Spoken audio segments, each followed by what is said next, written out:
Hey, it's Kate with WTI. I have the most unexpected, perfect assistant in the kitchen, and it is this kitchen drain strainer by Lashwa. So we got the 2-pack, which is perfect for us because we have a double sink. One side is a garbage disposal, and the other side is just normal.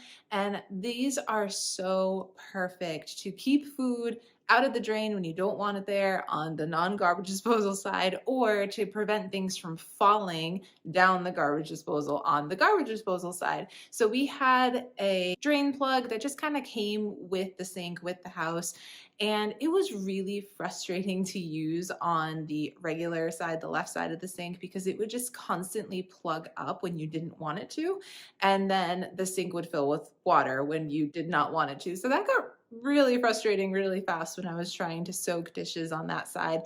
This is literally perfect. It sits perfectly on the drain, catches any unwanted food, so I can so easily just pick it up, dump it over into the garbage disposal side, keep everything nice and clean, and it's not going to plug up the sink when I don't want it to. They're stainless steel, they're super easy to clean. I can just pop them in the dishwasher if I need to, and it works so great to keep us nice and safe on the garbage disposal side as well. If you're looking for a great way to keep food out of your sink or to just keep things nice and safe, I highly recommend checking out this kitchen drain strainer, but that's just my point of view.